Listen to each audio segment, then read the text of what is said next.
Spiritual quotient ആവശ്യമാണ് എന്ന് പറഞ്ഞു. ഒന്ന് HQ, that is health quotient, ആരോഗ്യം വേണം. രണ്ട് IQ, ഇന്റലിജൻസ് കോഷ്യൻ, നമുക്ക് ബുദ്ധി വേണം. മൂന്ന് EQ, വൈകാരികമായ പക്വത. നാല് SQ, സ്പിരിച്വൽ കോഷ്യൻ. ഞാൻ ദൈവത്തെ സ്തുതിക്കും കേട്ടോ. മറിയ ഒരു പരിശുദ്ധയായതുകൊണ്ട് മാത്രമല്ല, മറിയ നല്ല ഒരു അമ്മ ആയതുകൊണ്ട് കൂടെ. ഏത് മറിയ? യേശുവിന്റെ അമ്മ മറിയ. ലൂക്കോസ് എവങ്കേലിസ്ത എന്ന ഡോക്ടർ ഇങ്ങനെ എഴുതി വെച്ചിരിക്കുകയാ, ലൂക്കോസ് 2:40, പൈതൽ വളർന്നു, ജ്ഞാനം നിറഞ്ഞു, ആത്മാവിൽ ബലപ്പെട്ടു, ദൈവകൃപയും അവനോടൊപ്പം ഉണ്ടായിരുന്നു. പൈതൽ വളർന്നു, HQ, ജ്ഞാനം നിറഞ്ഞു, IQ, ആത്മാവിൽ ബലപ്പെട്ടു, EQ, ദൈവകൃപയും ഉണ്ടായിരുന്നു, SQ.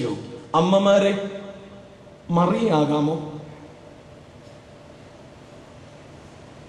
ആകുമ്പോഴാണ് നമ്മുടെ കുടുംബങ്ങളിൽ നവീകരണം ഉണ്ടാകുന്നത്. അമ്മമാർക്ക് മറിയമാരാകാമോ എന്ന് വെച്ച് നാളെ മറിയയുടെ രൂപമൊക്കെ ഇട്ട് ഫാൻസി ഡ്രസ് കളിക്കണമെന്നല്ല കേട്ടോ. ചിലപ്പോഴൊക്കെ നാട്ടുകാർ പോലും നമ്മളെ തെറ്റിദ്ധരിക്കുകയാണ്. ഇന്നലെ ഞാൻ നാട്ടിലേക്ക്, ഡൽഹിക്ക് ഞാൻ വന്നത് രാത്രിയിലാണ് വന്നത്. നാട്ടിലേക്ക് വരാൻ വേണ്ടി എയർപോർട്ടിൽ വന്നപ്പോൾ ഒരു മനുഷ്യനോട് ചോദിച്ചു, R you a real priest or you are fancy dressing as a priest? ഞാൻ പേടിച്ചു. ഈ ചോദ്യത്തിന് എനിക്ക് മറുപടി കൊടുക്കാൻ പറ്റിയില്ല. അപ്പോൾ എനിക്ക് മനസ്സിലായത്, ഈ വേഷപ്പെട്ട് കളിപ്പിക്കുന്ന ആളുണ്ടാകാം. അല്ലെങ്കിൽ മനുഷ്യൻ ചോദിക്കത്തില്ല, അവിടുത്തെ ഒരു സെക്യൂരിറ്റി ചോദിക്കുക, are you a real priest or you are fancy dressing as a priest? മറിയായിട്ട് ഫാൻസി ഡ്രസ് ചെയ്യാൻ ആർക്കും പ്രയാസമില്ല, എന്നാൽ മറിയായിട്ട് ജീവിക്കാൻ പ്രയാസമാണ്. ദൈവ കേന്ദ്രീകൃതമായ ഒരു ജീവിതം അനുഭവത്തിലേക്ക് ദൈവം യാക്കോബിനെ ക്ഷണിക്കുകയാണ്. യാക്കോബേ, നീ ശേഖേമിൽ നിന്നും എഴുന്നേറ്റ് എങ്ങോട്ട് പോകണം? ബഥേലിലേക്ക് പോകണം. ബൈത്തോദ് അലോഹോ, ദ ഹൗസ് ഓഫ് ഗോഡ്, ദൈവത്തിന്റെ വീട്ടിലേക്ക് പോകണം. ദൈവത്തിന്റെ വീട്ടിൽ ദൈവത്തിലുള്ള വിശ്വാസത്തിന്റെ അടിസ്ഥാനം ഉണ്ടാകണം. ദൈവത്തിന്റെ വീട്ടിൽ പരസ്പരമുള്ള വിശ്വാസത്തിന്റെ അടിസ്ഥാനം ഉണ്ടാകണം. ദൈവത്തിന്റെ വീട്ടിൽ അവനവനോടുള്ള വിശ്വാസത്തിന്റെ അടിസ്ഥാനം ഉണ്ടാകണം. നമ്മുടെ കുടുംബങ്ങളുടെ നവീകരണത്തിന് 3 തലങ്ങൾ. 1 ദൈവവിശ്വാസം, 2 പരസ്പര വിശ്വാസം, 3 അവനവനോട് തന്നെയുള്ള വിശ്വാസം. ഡൈവോഴ്സിനെ കുറിച്ച് നമ്മൾ ഒത്തിരി പറയുന്നു, ശരി തന്നെ. പറയുന്നതിൽ ക്ഷമിക്കണം, പെരുന്നാൾ സമയമായതുകൊണ്ട് പറയാമോ എന്ന് എനിക്കറിയില്ല, എങ്കിലും പറയാതിരിക്കാൻ ഒക്കുന്നില്ല. ഡൈവോഴ്സ് എന്ന് പറയുന്നത് വലിയ പ്രശ്നമാണ്, സമ്മതിച്ചു. പക്ഷേ വിവാഹപൂർവ്വ ബന്ധങ്ങളും വിവാഹേതര ബന്ധങ്ങളും കാണാതെ പോകുന്നത് ക്രിസ്ത്യാനിക്ക് ഉചിതമല്ല. ഇപ്പോഴത്തെ ലോകത്തിന്റെ ചിന്ത എന്തെന്നറിയാമോ? ഒരാളോടുകൂടി തന്നെ ജീവിക്കണമെന്നൊന്നും ഇല്ല. വ്യാഖ്യാനിക്കുന്നില്ല. കാരണം ചില കാര്യങ്ങൾ 3 times തെറ്റായിട്ടുള്ള ധാരണകൾ ഉണ്ടാക്കുമെന്ന ഒരു പഠനം ഇപ്പോൾ ഉണ്ട്. സൂയിസൈഡിനെ കുറിച്ച് പറഞ്ഞാൽ അത് 3 ഇരട്ടി അനുകൂലമാകുന്നൊരു പഠനമുണ്ട്. അതുകൊണ്ട് ഞാൻ അതിനെക്കുറിച്ച് കൂടുതൽ പോകുന്നില്ല. പരസ്പര വിശ്വാസത്തിൽ നമ്മൾ എവിടെ നിൽക്കുന്നു? എൻ്റെ കൂടെ ദൈവം തന്നവൻ. നമ്മളെ കല്യാണം കഴിഞ്ഞ് നമ്മുടെ പിള്ളേരെയൊക്കെ ഫോട്ടോഗ്രാഫർമാരില്ലേ പുറകോട്ട് ഇറക്കിക്കൊണ്ട് പോകുന്നേ? ദൈവം ഇറക്കി വിടട്ടെ എന്ന് എന്താ എൻ്റെ അപ്പച്ചന്മാരൊന്നും ചിന്തിക്കാത്തത്? ദൈവം ഇറക്കി വിടട്ടെ. കല്യാണം കഴിഞ്ഞാൽ മെത്രാച്ചനും നടത്തിയിട്ട് പോകും, അച്ഛനും പോകും. പക്ഷെ കൂട്ടി യോജിപ്പിച്ച ദൈവം കൂടെ നടക്കും എന്നുള്ള ചിന്ത. അവര് ദൈവത്തിന്റെ കൂടെ ഇറങ്ങട്ടെ വെളിയിലേക്ക്. യോക്കെടുത്ത് വെച്ചുകൊണ്ട്, അടുത്ത് നിന്നുകൊണ്ട്, അവർ നുഖമെടുത്തുകൊണ്ട് ദൈവത്തിന്റെ കൂടെ ഇറങ്ങട്ടെ. പൊക്കാനൊന്നും അപ്പച്ചനും അമ്മച്ചൊന്നും പോകണ്ട. അകത്തോട്ട് കയറുമ്പോഴും പൊക്കിക്കൊണ്ടുവരിക, പുറത്തോട്ട് പോകുമ്പോൾ വേറെ ആളുകൾ പൊക്കുക. അതുകൊണ്ട് ജീവിതത്തിൽ പൊക്കമില്ലാതാകുമ്പോൾ ജീവിതം അങ്ങ് തട്ടിക്കളയുക. ശരി, എപ്പോഴെപ്പോഴും പൊങ്ങണമെന്നൊന്നും ഇല്ല. ഈ ആദ്യത്തെ പൊക്കമൊക്കെ കുറച്ച് കഴിയുമ്പോൾ മാറും. കല്യാണം കഴിച്ച അച്ഛന്മാർക്കൊക്കെ അറിയാം. ആദ്യത്തെ പൊക്കമൊക്കെ കുറച്ച് കഴിയുമ്പോൾ മാറും. നമ്മുടെ നാട്ടിലെ ട്രാൻസ്പോർട്ട് ബസ് പോലെയാണ്. ഉദ്ഘാടനത്തിന്റെ ദിവസം ബസ്സിന് മാലയുണ്ട്, ഇല്ലയോ?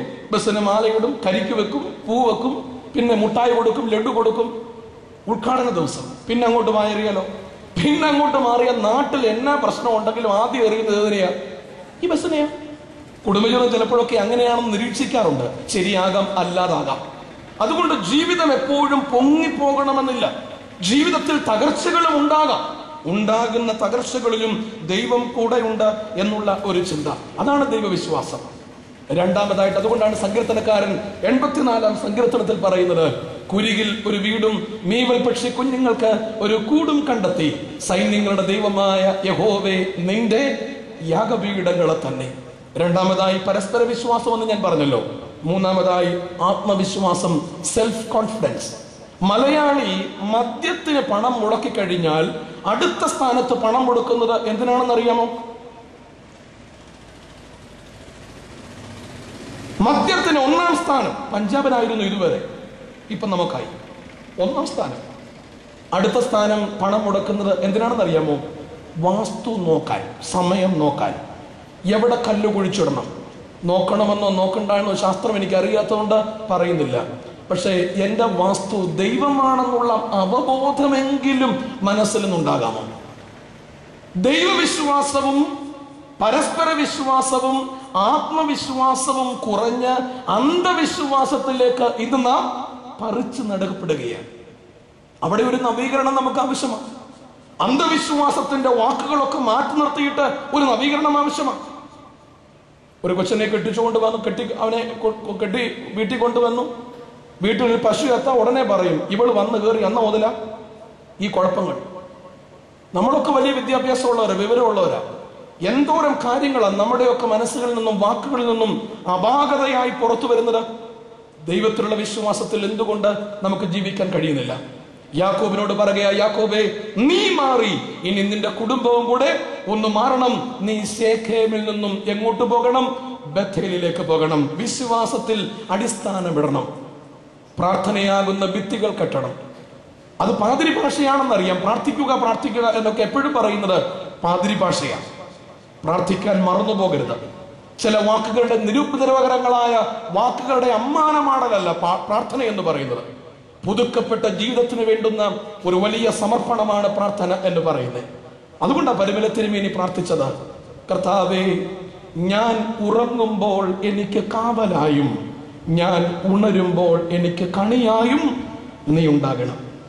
അഭിവന്ദനായ ഡോക്ടർ അരീനസ് തിരുമേനിയുടെ കയ്യിൽ അഭിവന്ദനായ പരിശുദ്ധനായ വട്ടശ്ശേരി തിരുമേനിയുടെ ഒരു കൈപ്പുസ്തകമുണ്ട്. ഇടയ്ക്കൊന്ന് കാണാനിട്ടിടയായി. അതിൽ പരിമല തിരുമേനിയുടെ പ്രാർത്ഥന കോറിയിട്ടിരിക്കുകയാണ്. കർത്താവേ, ഞാൻ ഉറങ്ങുമ്പോൾ എനിക്ക് കാവലായും ഞാൻ ഉണരുമ്പോൾ എനിക്ക് കണിയായും നീ ഉണ്ടാകണം. പ്രാർത്ഥിക്കാനൊക്കുമോ നിങ്ങളുടെ കുടുംബത്തിൽ? പ്രാർത്ഥന എന്ന് പറയുന്നത് ആയാസകരമായ ഒരു പ്രവൃത്തിയല്ല, എന്നാൽ അത്ര അനായാസവും അല്ല. പ്രാർത്ഥന പ്രതിബദ്ധതയാണ്, ദൈവത്തോടുള്ള കമ്മിറ്റ്മെന്റാണ്. ദൈവത്തോടുള്ള കമ്മിറ്റ്മെന്റ് ഉണ്ടെങ്കിൽ മാത്രമേ എൻ്റെ ചുറ്റുപാടുകളിലോടും എനിക്ക് കമ്മിറ്റ്മെന്റിലേക്ക് ജീവിക്കാൻ ഒക്കുകയുള്ളൂ. വിശ്വാസത്തിൽ അടിസ്ഥാനമിട്ട് പ്രാർത്ഥനയാകുന്ന ഭിത്തി കെട്ടിയിട്ട് സ്നേഹത്തിന്റെ മേൽക്കൂരയിടണം. ഇന്ന് സൈക്കോളജിസ്റ്റുകൾ പോലും പറയുന്നത് സ്നേഹിക്കണമെന്നില്ല, സ്നേഹിക്കുന്നുണ്ട് എന്ന് തോന്നിച്ചാൽ മതി. എടാ, നീ അവളെ സ്നേഹിക്കണമെന്നൊന്നുമില്ല. ഇടയ്ക്കിടയ്ക്ക് ആക്ട് ചെയ്യണം. എന്തൊക്കെ? കരളെന്നോ അല്ലെങ്കിൽ ഹാർട്ടെന്നോ ലിവറെന്നോ ഒക്കെ വിളിച്ചിട്ട് എന്ത് ചെയ്യണം? സ്നേഹമുണ്ടെന്ന് നീ ആക്ട് ചെയ്യണം.